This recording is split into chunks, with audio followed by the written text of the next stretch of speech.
नमस्कार, आपका स्वागत है। आप देख रहे हैं इंडिया न्यूज और आज एक विशेष चर्चा करेंगे। 28 जनवरी को महाराष्ट्र की सियासत से कद्दावर नेता अजीत पवार का विमान क्रैश हो जाता है, उनमें उनका निधन हो गया। अजीत पवार का विमान सुबह 8:45 पर हुआ है। इस घटना के बाद यमकाल सुर्खियों में है। दरअसल ज्योतिष शास्त्र में एक ऐसे समय के बारे में बताया गया दर्शकों, जिसे मृत्यु के देवता यमराज का समय माना जाता है। साथ ही इस दौरान कुछ कार्यों को करना भी वर्जित माना जाता है।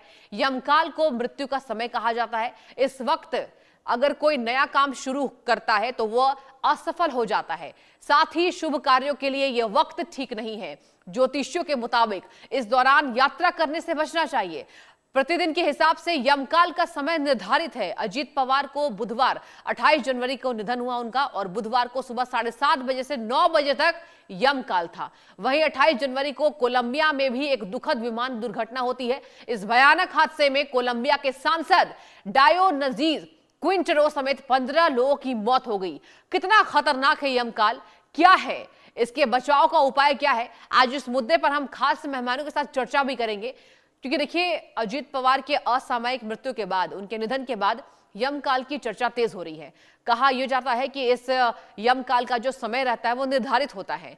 और क्या होता है यमकाल, एक बार आपको समझाएंगे कि ज्योतिष के माध्यम से यमकाल आखिर क्या होता है। ज्योतिष शास्त्र के अनुसार यमकाल अशुभ समय, रोजाना 90 मिनट का वक्त यमकाल का समय है। और देखिए, एक बार आपको समझाते हैं क्या होता है यमकाल ग्राफिक्स के माध्यम से। रोजाना 90 मिनट का जो वक्त होता है वो यमकाल का होता है। बेहद अशुभ माना जाता है यमकाल का जो वक्त होता है। मृत्यु के देवता यमराज से जोड़कर इसे देखा जाता है। इस काल को यह राहु काल की तरह ही खतरनाक माना जाता है, जैसे राहु को खतरनाक मानते हैं। ज्योतिष शास्त्र के अनुसार यमकाल अशुभ समय है, इसको निर्धारित किया गया है। रोजाना 90 मिनट का जो समय होता है वो यमकाल कहते हैं। यमकाल को अत्यंत अशुभ माना जाता है। मृत्यु के देवता यमराज से जोड़कर यमकाल के वक्त को देखा जाता है। कितना खतरनाक होता है यमकाल, ये जो अवधि है, ये जो मिनट्स हैं, ये कितने खतरनाक होते हैं, एक बार को समझाते हैं। यमकाल को मृत्यु का समय कहा जाता है। नया काम शुरू करने पर ये असफल हो जाता है। इस अवधि में आप नया काम ना करें तो बेहतर है। शुभ कार्यों के लिए ये ठीक समय नहीं है। धन से जुड़ा कोई काम इसकी शुरुआत ना करें, ये भी संभावना तेज होती है कि आप धन से जुड़े कोई शुभ काम इसमें ना करें जब यमकाल चलता है। इस दौरान यात्रा से बचना चाहिए। और देखिए, अजीत पवार का जो निधन है वो कहा जा रहा है कि यमकाल के दौरान हुआ। व्यवसायिक यहां पर कोई कार्य नहीं करने चाहिए। परिणाम नकारात्मक हो सकते हैं। जो परिणाम है वो बेहद खतरनाक हो सकते हैं, यानी कि नकारात्मक हो सकते हैं। नया काम शुरू करने पर असफल हो जाता है, आप फेल्योर हो सकते हैं। नया काम अगर आप शुभ करते हैं, शुभ कार्यों के लिए बेहद खतरनाक है, शुभ कार्यों के लिए। और चलिए इस पर आज चर्चा करेंगे। हमारे साथ ज्योतिषाचार्य जुड़ चुकी हैं, शिवांगी निर्भय जी। शिवांगी जी, बहुत स्वागत है पहले तो इंडिया न्यूज पर, और आपको गुड आफ्टरनून।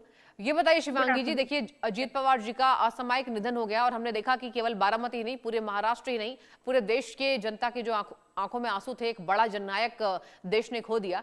ऐसे में यमकाल की चर्चा बहुत हो रही है। और देखिए, आप ज्योतिष, आप बेहतर तरीके से दर्शकों को समझाएंगी। हमने ग्राफिक्स के माध्यम से भी समझाया कि कितना खतरनाक होता है, कोई शुभ कार्य आप नहीं कर सकते हैं। पूरी जानकारी क्या है आपके पास? जी बिल्कुल।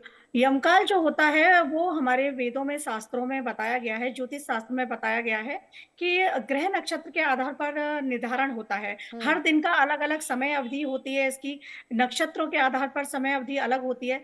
जिस दिन अजीत पवार जी का हुआ तो बिल्कुल वो यमकाल में ही उनका मृत्यु जो हुई है वो यमकाल में ही हुई है। हम्म। और यमकाल राहु काल की तरह ही बहुत ही अशुभ होता है। जी। इसमें यात्रा भी नहीं करनी चाहिए। अगर हम यमकाल में यात्रा भी करते हैं तब भी हमको मृत्यु तुल्य कष्ट होता है, हम्म। लाइक कि एक्सीडेंट आपका हो जाए। इस तरीके की घटनाएं घटती ही घटती हैं। हम्म। तो ये सारी चीजें अजित पवार जी के केस में हुई हैं। और यहाँ पर मैं थोड़ा सा यमकाल के साथ ये भी बताना चाहूंगी सृष्टि जी, कि उनकी जो ग्रह दशाएं थी वो हम्म। भी बहुत अच्छी नहीं चल रही थी। वहां पर अष्टमेश और जो द्वादशेश थे, उनका चार्ट जो मुझे मिला है और जितना मैं प्रिडिक्ट कर पाई हूँ, तो उनके अष्टमेश जो है वो मंगल है।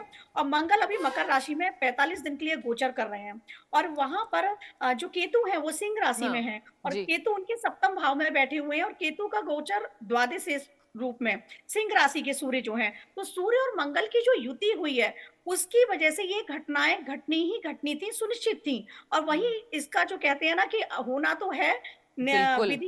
विधि का लिखा हुआ है, उसको कौन टाल सकता है। लेकिन हम्म। वहीं पर क्या हुआ कि यम काल में उन्होंने प्रवास कर लिया, तो जी। यम काल में प्रवास के कारण इन सब चीजों को 100% जो कहते हैं वो हो ही गया। तो यम काल बहुत बहुत खतरनाक होता है, और इसमें कभी भी किसी को यात्रा नहीं करनी चाहिए। यात्रा विचार होते हैं, शकुन विचार होते हैं पंचांग में, तो उनके आधार पर ही हम यात्रा करते हैं। तो शायद नहीं ध्यान देते हैं लोग इतना।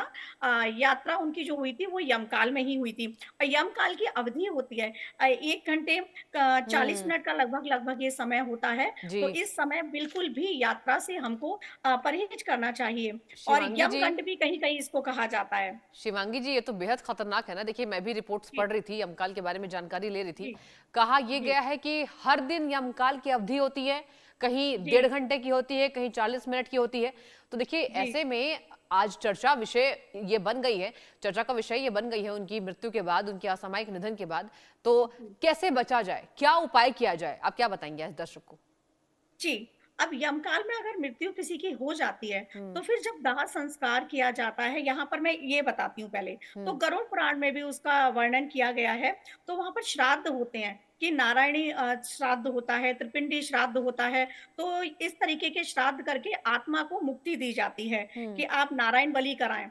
नारायण बलि होती है, त्रिपिंडी श्राद्ध होता है, इनके द्वारा आत्मा को मुक्ति कराई जाती है, क्योंकि कहीं न कहीं इस अवधि में अगर मृत्यु हुई है, तो सुनिश्चित है कि आपके कर्म भी अगर अच्छे रहे हैं और मृत्यु इस अवधि काल में हुई है, तो यम यातनाओं को झेलना पड़ता है इंसान को। तो उन यातनाओं को ना झेलना पड़े, उसके लिए जो हमारे बताए गए हैं यजुर्वेद में, जो विधान बताए गए हैं, हम्म। शुक्ल यजुर्वेद में, तो उस विधान से और गरुड़ पुराण में वर्णित विधानों के अनुसार उनका हाँ। अच्छे से श्राद्ध करना चाहिए, ताकि जो भी परेशानियाँ उनके आत्मा को झेलनी पड़े, जो कष्ट झेलने पड़े, उनसे वो आत्मा मुक्ति पा जाए।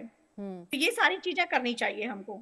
शिवांगी जी, तो इस तरीके से अगर हम श्राद्ध देखें, तो हिंदू धर्म में श्राद्ध किया जाता है, मृत्यु के बाद श्राद्ध का कार्यक्रम होता है। तो ऐसे में क्या अलग विधि विधान क्या है? जी, जैसा कि मैंने बताया कि गरुड़ पुराण में लिखा हुआ है, त्रिपिंडी श्राद्ध है, नारायण बलि है। तो अभी इनकी जो घटना घटित हुई है अजित पवार जी के साथ, तो अगर उनकी हम नारायण बलि कराएँ, तो उनकी आत्मा हम्म। को मुक्ति मिलेगी। नारायण बलि का ठीक है। एक प्रोसेस होता है, विद्वान पंडित उसको कराएँगे। ये उनके पास में नासिक में भी हो सकता है, गया जी में हो सकता है, ठीक सोरो-सूकर है। क्षेत्र में हो सकता है, हम्म। हरिद्वार में हो सकता है, इलाहाबाद हो बहुत सकता अच्छी है, जानकारी वहाँ आप दे पर। रही हैं। जी, बने रहिए शिवांगी जी, हमारे साथ आचार्य जीतू सिंह भी जुड़ चुकी हैं। मैम, बहुत स्वागत है आपका इंडिया न्यूज पर। और देखिए, हम चर्चा कर रहे थे, शिवांगी जी भी अहम जानकारी इसको लेकर दे रही थी। कहा यह गया मैम कि कल जो मृत्यु हुई, अजीत पवार जी की असामयिक निधन हुआ है, और ये बेहद दर्दनाक हादसा था, प्लेन हादसे में 5 लोगों की मौत हो गई।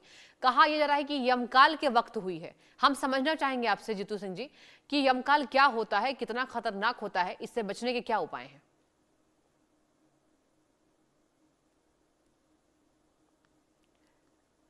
जीतू सिंह जी, प्लीज अपने डिवाइस को अनम्यूट कीजिए, आपकी आवाज मुझ तक नहीं पहुंच पा रही है। जी, आपको आवाज आ रही है? जी, आ रही है जी, बताइए। देखिए, सबसे पहले तो ये बहुत ही दुखद घटना है। उस बहुत। परिवार के लिए तो बहुत ही एक त्रासदी का समय है। बिल्कुल।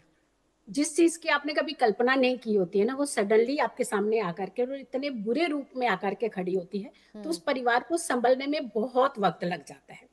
एक व्यक्ति बीमार होता है तो समझ में आता है कि एक इंट्यूशन हो जाती है कि जी। आगे पता नहीं क्या होना। लेकिन एक ऐसी घटनाएं जब होती हैं, इसीलिए हम लोग ज्योतिष जब भी बात करते हैं, मेदनी ज्योतिष को अलग रखते हैं, इंडिविजुअल हॉरोस्कोप को अलग रखते हैं। मेदनी ज्योतिष जो होता है, वो पूरी प्राकृतिक आपदाएं, घटनाएं, प्लेन क्रैश, ट्रेन का घटनाएं, या फिर जमीन पर ज्यादा लेवल के विवाद होना, वो मेदनी ज्योतिष के अंदर आते हैं। क्लब में जब भी घटनाएं होती हैं, मृत्यु होती है, ये भी एक मेदनी मेदनी ज्योतिष से ही देखा जाता है। अब देखिए, काफी समय से हम लोग आप लोगों के चैनल पर भी एक शुरुआत से ही 2026 का जिक्र करते आ रहे हैं कि जो ग्रहों की घटनाएं बहुत खराब है। हाँ। ये अच्छे ही इंडिकेशन दे रही। राहु शतभिषा में आना और 5 ग्रहों की युति होना, और उनमें से भी मैलेफिक प्लेनेट यानी पापी ग्रहों का ज्यादा प्रभाव होना, कहीं ना कहीं एक घटनाओं को ही दर्शाता है और तकलीफ को दर्शाता है। हाँ।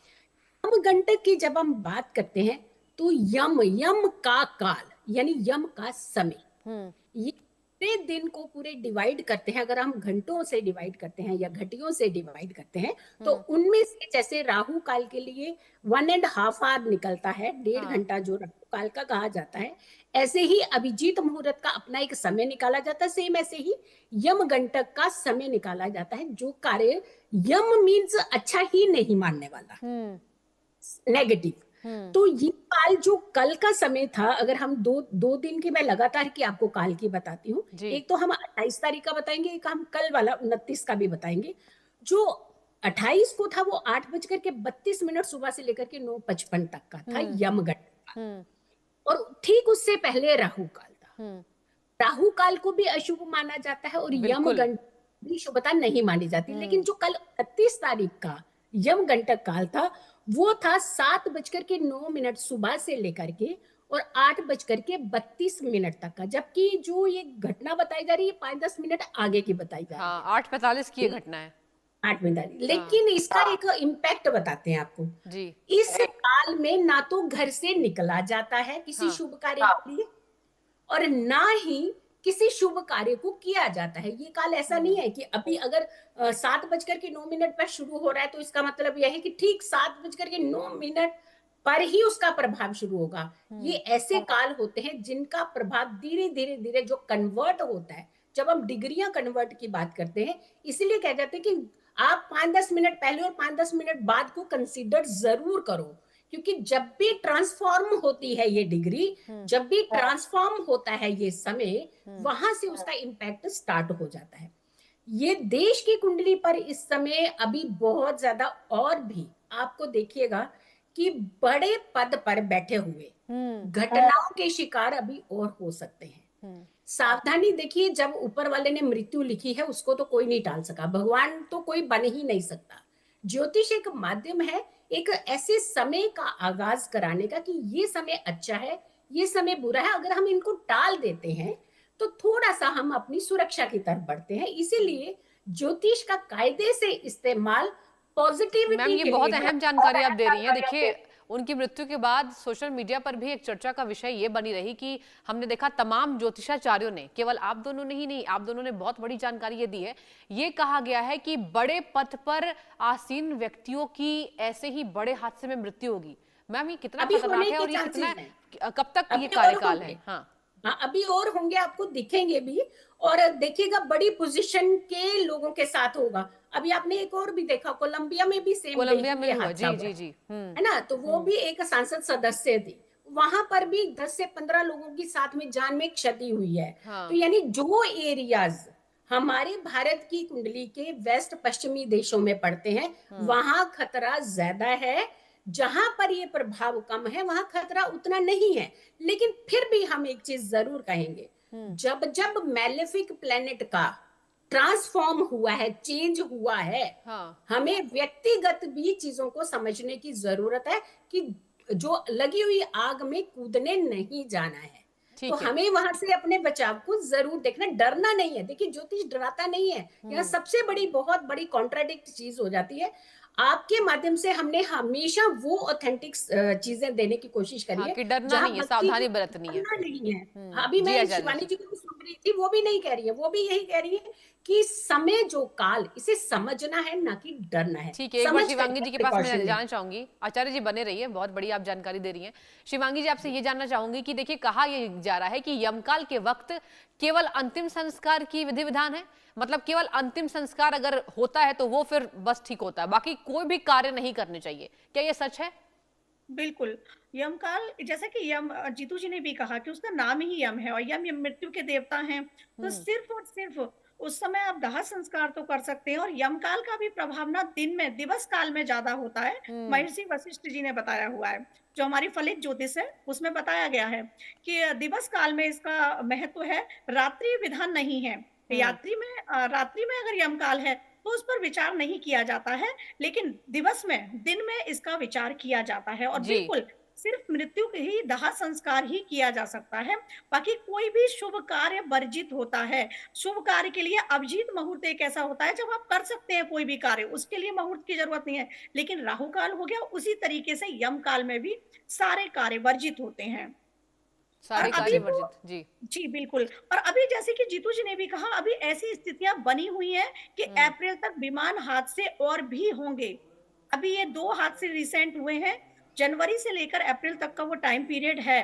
हम्म। कि उसमें ये सारी चीज़ें होनी ही होनी है, तो हम ज्योतिषी डरा नहीं रहे हैं, बिल्कुल जीतू जी ने सही कहा है। हम आपको बचा रहे हैं, आपको कहते हैं ना आगाह कर रहे हैं कि आप संभल-संभल कर चलिएगा, प्रिकॉशन लीजिएगा, ये समय पीरियड है, इसमें ये हो सकता है, क्योंकि ज्योतिष संभावनाएँ आपको दिशा दिखा रही है, आपको निर्देश दे रही है, तो उसका अगर सभी लोग फॉलो करें तो अच्छा रहेगा, अनुसरण करें तो अच्छा रहेगा। हम आपको गाइड कर रहे हैं सारे लोग मिलकर कि हम्म। मार्गदर्शन करना बहुत ज़रूरी होता है ना। तो बिल्कुल। सार है ना? हम्म। तो हम मार्गदर्शन कर रहे हैं, जीतू जी ने जैसा कहा, तो डरा बिल्कुल भी नहीं रहे हैं, लेकिन जो समय है, भयानक समय है, जो आने वाला है, देश दुनिया में जो सब चल रहा है, भारत में जो चल रहा है, हम अभी किसी और नेता को भी खो सकते हैं, ऐसी ग्रह दशा भी बन रही है, तो हमें संभलने की ज़रूरत है, ग्रह ठीक है। दशाओं को समझते हुए। ठीक है। जी। आचार्य जीतू जी, मैं आपके पास लौटना चाहूंगी। देखिए, ये बताइए कि अगर बहुत इंपॉर्टेंट काम है, ये कहते हैं ना कि अगर पॉलिटिशियंस की आप बात कर रहे हैं और कहा यह जा रहा है कि बड़े बड़े पद पर आसीन व्यक्तियों की ही ऐसे दुखद मतलब बड़े हादसे हो सकते हैं, बड़ी दुर्घटना हो सकती है, तो ऐसे में कैसे निर्धारित की जाए? क्या हमें रोज इस पर जानकारी इकट्ठा की जानी चाहिए, ज्योतिषाचार्यों से बात करनी चाहिए? तमाम दर्शक भी ये जानना चाह रहे होंगे कि आखिर कैसे पता लगाएं यमकाल कब है, और अगर उस बीच आपके कुछ बहुत महत्वपूर्ण कार्य हैं तो फिर इसको कैसे डिले किया जा सकता है? देखिए, मैं बिल्कुल ये बात ना, इतनी अच्छी बात आपने पूछी है जो मेरे दिल को काफी करीब है। देखिए, अगर हम ये कहेंगे कि ज्योतिषियों से ही पूछ करके आप घर से निकलो, तो हाँ। ऐसा तो पॉसिबल नहीं हो सकता ना। बिल्कुल। हर परिवार के 5 सदस्य हैं, कोई काम कर रहा है, कोई घर में काम कर रहा है, कोई बाहर निकल रहा है, तो वो जी कैसे आचार्य ये जी। सारी चीजें करते हैं। लेकिन हम ये जरूर कहेंगे कि अपनी कुंडली के ग्रहों का हमें मालूम होना चाहिए। ठीक है। स्पेशली एटलीस्ट दशा का मालूम होना चाहिए कि इस साल में मेरी ये दशा चल रही है, तो मुझे कहाँ कहाँ सावधान रहना है। जैसे शिवानी जी अभी बहुत अच्छी चीज बता रही थी कि ये जो समय होता है यमकाल का, ये समय वो समय होता है जो दाह संस्कार के लिए ठीक माना ठीक जाता है, माना जाता है जी। मोक्ष की प्राप्ति के लिए ठीक माना जाता है। हम्म। लेकिन इसी काल के अंदर घटनाएं भी तो हो रही हैं, इसी काल के अंदर त्रासदी भी तो मच रही है, तकलीफ भी तो दे रहा है ये काल। ये काल बिल्कुल। ये मोक्ष देता है। कुछ चीजें जरूरी नहीं है हर चीज पॉजिटिव चीज ही आपको देती है। अब मुझे एक बात यम गंडक काल तो छोड़िए, आप गंड मूल में जब बच्चे पैदा होते हैं, क्यों इतनी बड़ी बड़ी पूजाएं करवाई जाती हैं? सिर्फ इसलिए की जाती है ग्रहों को शांत करने की। शांत करने के लिए कोई जी। चीज अगर घर के अंदर 5 व्यक्ति है, एक व्यक्ति बहुत गुस्से में है, बहुत लड़ रहा है, झगड़ रहा है, तो 4 कोशिश तो कर सकते हैं उसे शांत करने की, या आग में घी डालना है। तो यहाँ पर भी ये भी सावधानी ही है। तो इसमें ज्योतिष ने क्या करना है? हाँ, पूछिए जरूर ज्योतिष को भी, लेकिन अगर आप कहें कि रोज पूछिए, ये तो वहम और डर डालने वाली बात है। बस अपने काम छोड़िए, आप सिर्फ ज्योतिष के पीछे लग आचार्य जाइए। जी, एक बहुत महत्वपूर्ण मेरा सवाल इसमें ये भी कहते हैं कि यमराज को खुश करने के लिए लोग दीपक ज्योत जलाते हैं, वो किस दिशा में जी। जलाई जानी चाहिए? और कहते हैं कि अगर आप रोज जला रहे हैं, शाम के वक्त अगर आप जला रहे हैं, संध्या दर्शन के वक्त, संध्या आरती के समय, तो ये बेहतर होता है। क्या ये सच है? हाँ बिल्कुल, देखिए कितनी अच्छी चीज है ये भी। अगेन कि ये जो हम जितनी भी चीजें, चाहे यम दीपक हो, चाहे पुण्य हो, चाहे कर्म हो, चाहे राहु काल हो, हम सारी चीजों को ध्यान में क्यों रखते हैं? ये हमारे जीवन का तो जो अंतिम चक्र होता है, ये उसका प्रतीक माना जाती हैं। ऐसी ऐसी घटनाएं, ऐसे योग, ऐसे संयोग हमें अपने जीवन को चलाना। देखिए, मृत्यु को आज तक कोई नहीं रोक पाया। अगर मृत्यु इंसान के हाथ में दे दी जाती तो जाने कितना विनाश हो जाता। बिल्कुल। आपने देखा होगा 5 को अगर चोट एक साथ लगती है तो उसमें 2 बचते भी तो हैं। बिल्कुल। तो बिल्कुल। यानी कहीं ना कहीं उनके प्रारब्ध और कर्म अच्छे हैं। 2-3 चीजों का हम जरूर कहेंगे, ध्यान रखिए। जी। हमेशा कभी घर से लड़ करके ना जाइए, झगड़े से ना जाइए, गुस्से से ना जाइए, तकलीफ दे करके ना जाइए, तकलीफ अपने साथ ले करके मत मतलब जाइए। पॉजिटिव माइंडसेट के साथ घर से बाहर निकलना चाहिए। पॉजिटिव पॉजिटिव माइंड से निकले। और हाँ, जरूर हम कहेंगे कि कुछ ग्रहों के बारे में जान, ये हमारी संस्कृति और सभ्यता है। हाँ। आज पश्चिमी देश हमारी सभ्यता पर सारे वर्क कर रहे हैं, रिसर्च कर रहे हैं। हमारे देश के अंदर अगर हम बच्चे को कहते हैं कि टीका भी लगा लो, तो भी नहीं लगाते हैं, क्योंकि हमने उनको डाला ही नहीं। हमने उनको दूसरी सभ्यता सिखाना शुरू जी कर दी। जी जी शायद जी। मॉडर्नाइज ज्यादा हो जाएंगे, बिल्कुल। लेकिन धीरे धीरे हमें थोड़ा इन चीजों की तरफ भी बढ़ना चाहिए। शास्त्र ज्ञान, हम ये नहीं कह रहे कि पूरे पंडित बन जाइए, बट एक छोटा लिमिटेड नॉलेज आपको जरूर होनी चाहिए। और हाँ, इन जगहों पर कभी भी जैसे अंधेरे में बच्चों का बाहर जाना, पूर्णिमा के समय, अमावस्या के समय बाहर जाना, रात्रि का समय, तो ये काल ऐसे होते हैं जो कहीं ना कहीं आपको हार्म करेंगे ही, नुकसान करेंगे ही। और ग्रहों का योग इस समय अच्छा नहीं है, किसी बड़े नेता की जान माल की अभी भी हानि होने वाली ठीक है, संभावनाएं हैं, तो बड़ी त्रासदी ठीक की है, तरफ ये बहुत शुक्रिया इशारा कर रहे हैं। आचार्य जी, बहुत शुक्रिया आप दोनों का, बहुत अच्छा आपने विश्लेषण दिया। हमारे दर्शकों के लिए ये जरूर लाभकारी होगा। और इसी के साथ रुकेंगे छोटे से ब्रेक के लिए। आप देखते रहिए इंडिया न्यूज लगातार।